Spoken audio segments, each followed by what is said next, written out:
अखबार इलेक्ट्रॉनिक्स में एक नए ब्लॉग के साथ आप सबको वेलकम करते हैं। हायर रेफ्रिजरेटर का जो टच सिस्टम है, इसके ऊपर ऑलरेडी हमने आपको एक वीडियो बना के दी थी। उसमें कुछ चीज़ें हमने मिस कर दी थी।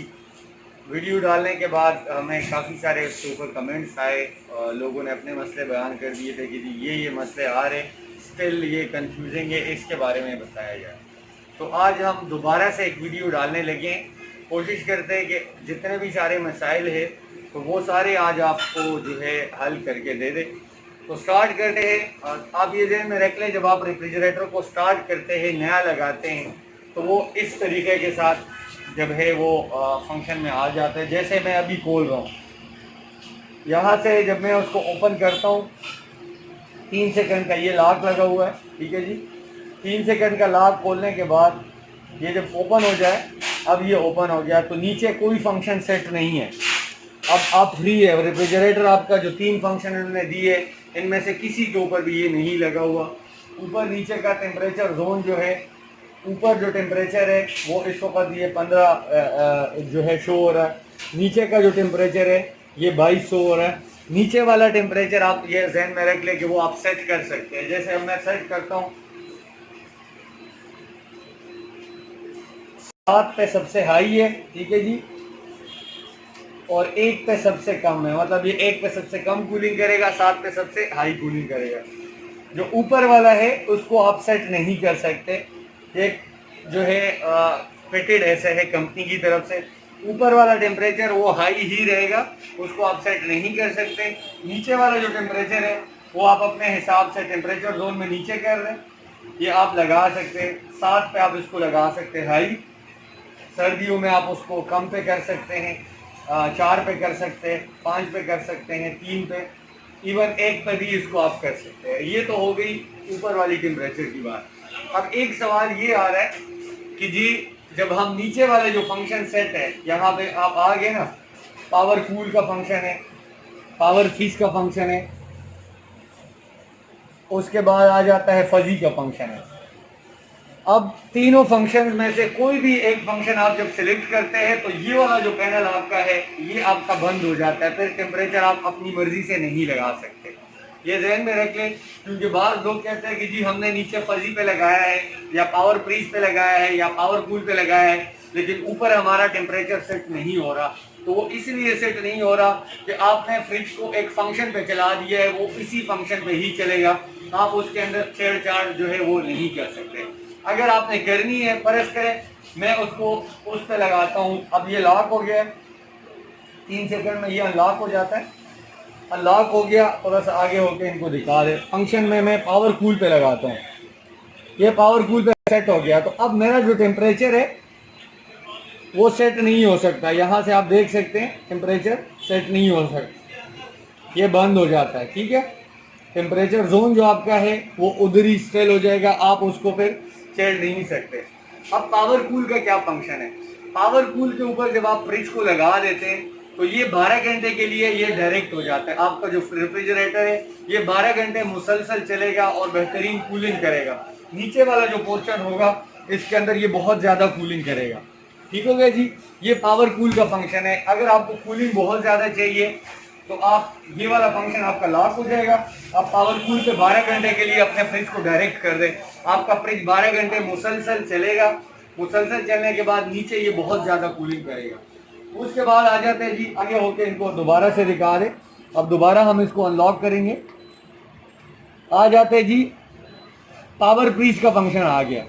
पावर फ्रीज पे सेट करने के बाद आपका फ्रिज 48 घंटे के लिए डायरेक्ट हो जाता है। ये ज़हन में रख लें, पावर फ्रीज के ऊपर आपका जो फ्रिज होगा वो 48 घंटे के लिए ये डायरेक्ट हो जाते हैं। 48 घंटे डायरेक्ट होने का मतलब ये है कि इसकी जो फ्रीजिंग कैपेसिटी है वो इसके अंदर बहुत जो है वो ज़्यादा हो जाएगी। यहाँ से आप इसको दिखा सकते हैं, इस वक्त ये पावर फ्रीज के ऊपर लगा हुआ है, ठीक है, आप देख सकते हैं। तो पावर फ्रीज पे लगने के बाद ये 48 आवर्स के लिए आपका रेफ्रिजरेटर मुसलसल चलेगा, ये बंद नहीं होगा, ये आप ध्यान में रखिए, ठीक हो गया जी। 48 घंटे मुसलसल चलने के बाद ये यहाँ पे बहुत ज़्यादा आपको बर्फ़ जमा के देगा। जैसे अब इससे ये धुएं निकल रहे हैं ना, ये बहुत ज़्यादा आपको जो है इसमें बर्फ़ जमा कर देगा। उसके बाद आ जाता है फजी वाला फंक्शन। अब दोबारा से हम इसको अनलॉक करने लगे, दोबारा जब इसको अनलॉक किया तो ये हम आगे जी फजी के ऊपर, ये फजी के ऊपर ब्लिंक कर रहा है। तो जब ओके कर दिया तो ये फजी के ऊपर ओके हो गया। फजी के ऊपर ओके होने के बाद आपका जो रेफ्रिजरेटर है वो जो आउटर एनवायरनमेंट है, जो बाहर का टेम्परेचर है, उसके मुताबिक अपने आप को सेट करेगा। मतलब अगर बाहर गर्मी बढ़ रही है तो अंदर की जो आपका टेम्परेचर है फ्रिज का वो जो है कम होता जाएगा, वो कूलिंग बढ़ाता जाएगा। और अगर बाहर सर्दी बढ़ रही है तो ये कूलिंग कम करता जाएगा, मौसम के हिसाब से अपने आप को ये एडजस्ट करेगा। अब एक सवाल इसके अंदर ये आ जाता है कि जी मैंने ना पावर फ्रीज पे चलाना है, ना मैंने पावर कूल पे चलाना है, ना मैंने जो है फजी पे चलाना है, मुझे टेम्परेचर खुद सेट करना है। ये एक बड़ा सवाल है। सारे लोग कहते हैं कि जी हमें टेम्परेचर खुद सेट करना है, तो हम कैसे करें? उसके लिए ज़रूरी है, थोड़ा सा आप आके होके दिखाएं। अब इसके ऊपर ये लॉक लगा हुआ है फजी के ऊपर, ठीक हो गया जी। ये मैंने अनलॉक कर दिया। तो अगर ये फंक्शन आपने ख़त्म करना है फजी का और आप कोई भी और फंक्शन नहीं लगाना चाह रहे, तो फंक्शन सेट को दबाए, ये पावर कूल पे ब्लिंक कर रहा है, फिर पावर फ्रीज पे ब्लिंक कर रहा है। जब ये पजी पे ब्लिंक करना शुरू कर दे, अब ब्लिंक करना शुरू कर दिया, ऑलरेडी ये पजी पे लगा हुआ था, दोबारा से जब इसने ब्लिंक करना शुरू कर दिया, ये देख सकते हैं आप। तो जब मैंने ओके कर दिया तो यहाँ से सारे फंक्शन ख़त्म हो गए। अब दोबारा से आप यहाँ से अपना जो टेम्परेचर है वो सेट कर सकते हैं। इस वक्त ये 2 पे लगा हुआ है, मैं उसको 7 पे लगा देता हूँ। ये आपका फ्रिज 7 पे लग गया, तो यहाँ से आप इसको ओके कर सकते हैं।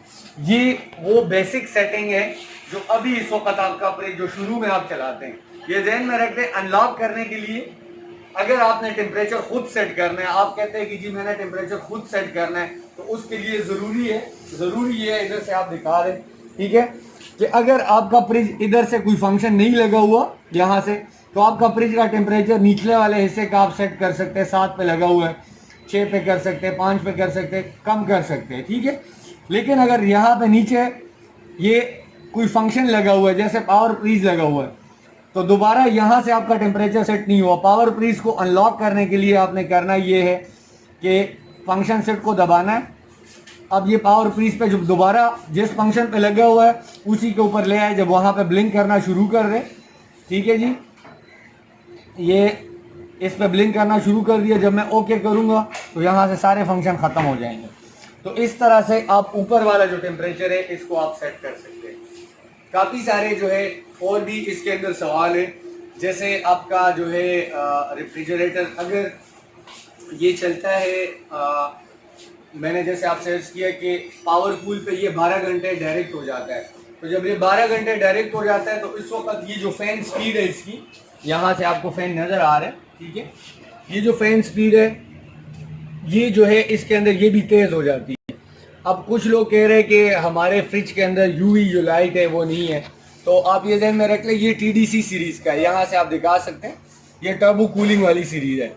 यहाँ पे अगर आप फ्रिज IDBT ले लें तो IDBT सीरीज़ के अंदर यहाँ पे टर्बो जो यूवी लाइट है, ब्लू लाइट, वो भी जो है उसके अंदर नज़र आ रही है। और 48 घंटे के लिए जब आप उसको डायरेक्ट करेंगे, जो है पावर फ्रीज पे अगर आप इसको लगाएंगे, तो फिर जो आपका रेफ्रिजरेटर है वो उसकी जो टर्बो फैन की स्पीड है वो मज़ीद तेज़ हो जाती है और बहुत ज़बरदस्त और बेहतरीन कूलिंग ये आपको करके देता है। ये कुछ बेसिक फंक्शन है। इस साइड पे अगर हम दिखा रहे हैं आपको यहाँ से, तो कुछ लोग कहते हैं कि जी हमें ट्रे का मसला आ रहा है कि जी ट्रे को कैसे हमने वो करना है। तो यहाँ से अगर आप दिखा दें, इधर से आपको नज़र आ रहा होगा, जब आप यहाँ से जो है इसके अंदर जो पानी होगा डायरेक्ट इस ट्रे के अंदर आ जाएगा। अब इस ट्रे का फ़ायदा ये है कि ये जो कंप्रेसर की गर्मी है वो ठंडा पानी इसके अंदर आ जाता है। ठंडा पानी जो होता है वो कंप्रेसर के ऊपर पड़ा रहता है। एक तो उससे कंप्रेसर की एफिशिएंसी में इजाफा होता है, ट्रिप नहीं करता, बंद नहीं होता। और दूसरा जो है वो ये है इसके अंदर कि चूँकि ये आपको फिर निकालना नहीं पड़ता, कंप्रेसर की गर्मी की वजह से ये पानी हवा में जो है उड़ जाता है, खुश्क हो जाता है। अब कुछ लोग कहते हैं कि नहीं जी फिर भी स्मेल आ रही है, वो सिर्फ और सिर्फ कुर्बानी के दिनों में होता है कि जब इसके अंदर खून वाला पानी होता है, जो गोश्त का खून होता है वो इसके अंदर पड़ा होता है। तो वो फिर आपने कुर्बानी के दिनों में ये 2 पेच खोलने, यहाँ से ये खोल के ये बाहर निकाल के आप इसके अंदर सब डाल के अच्छी तरीके से धो लें, फ्रिज के अंदर से आपकी जो है स्मेल ख़त्म हो जाती है। बैक साइड पे 2 टायर्स भी लगे हुए हैं, एक यहाँ पे और एक इधर नीचे लगा हुआ है, तो इजीली आप अपना ये जो फ्रिज है वो उसको जो है आप वो भी कर सकते हैं, मूव भी कर सकते हैं। ये कुछ बेसिक फंक्शंस थे जिसके बारे में आज आपको बताना ज़रूरी था। ये लोगों के जो क्वेश्चन थे उनका सवाल देना, जवाब देना बहुत जो है वो ज़रूरी था। बाकी कोई भी आपकी क्वेरीज है तो हमारे व्हाट्सएप नंबर आपकी स्क्रीन पे चल रहा है, आप हमें बता सकते हैं। Thank you so much.